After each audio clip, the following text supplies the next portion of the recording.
संपूर्ण महाराष्ट्रातील महिलांचा सन्मान करणारी लाडकी बहीण योजना निवडणूक आयोगाकडून थांबवली गेल्याची फेक न्यूज महाविकास आघाडीकडून पसरवली जाते, पण वास्तवात निवडणूक आयोग कोणत्याही सरकारी योजना बंद पाडू शकत नाही हे वास्तव आहे। फक्त निवडणुकीच्या वेळेपुरतं सरकारी योजना महिनाभरापुरत्या थांबवल्या जातात।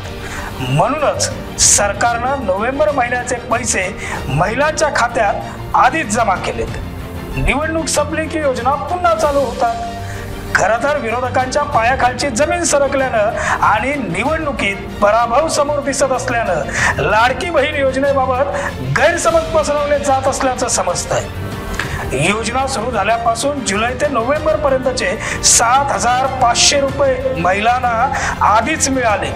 सरकारनं नोव्हेंबर महिन्याचे पैसे महिलांच्या खात्यात आधीच जमा केल्यानं महिलांना मिळणाऱ्या पैशात कोणताही खंड पडलेला नाही।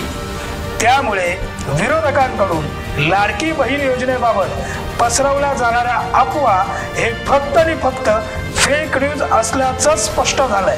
नोव्हेंबर मध्ये निवडणुका संपल्यावर महायुती सरकार परत सत्तेत आलं की ही योजना पुन्हा पूर्ववत सुरू होईल असं खात्रीलायक सूत्रांकडून समजतंय। तुर्तास या विशेष बातमीपत्रात इथंच स्वल्पविराम। धन्यवाद।